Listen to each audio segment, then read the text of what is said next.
Hello everybody, I'm Jim Burnick from Icertis.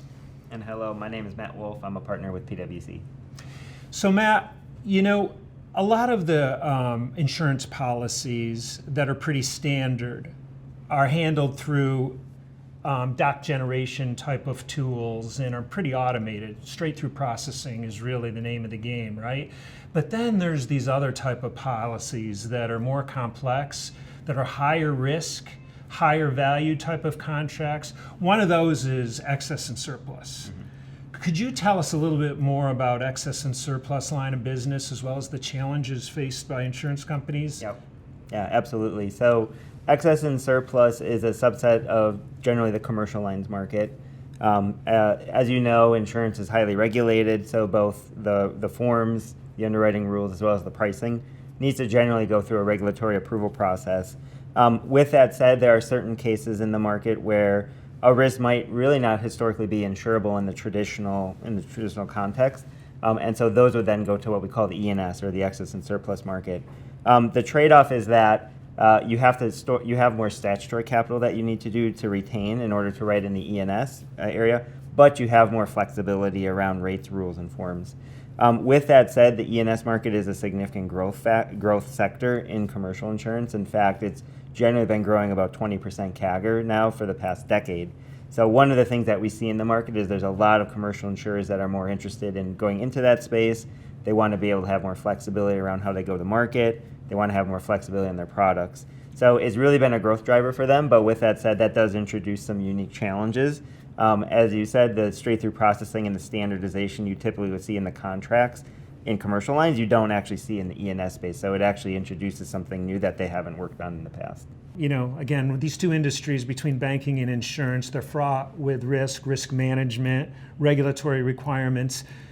How about aggregation of risk? To me, excess and surplus, this would be critical. Absolutely, and because the nature of E&S is really bespoke risk by definition, when the primary insurers work with the reinsurers, because oftentimes these are reinsured risks as well, it's really important that everybody's very clear on what's the underlying terms and what's actually being insured.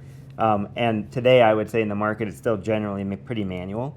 So there's still individual custom terms in a contract that might be getting sent back and forth via an Excel file or email or something like PDFs. And so we're still relying on individuals to be doing their jobs, and we will always, of course, do that. But because that type of information is not digitized, there's no kind of additional control around how that's being done. And one of the other things that we see in the market, because the excess and surplus market continues to grow so much, there's various levels of maturity within the insurers around how they can manage this book. And so what we're seeing now is the counterparties, the reinsurers, the capital providers, the VC funds and stuff that support this, they really want to make sure that the technology that underlines this is actually available, it's real time, it's very transparent and clear.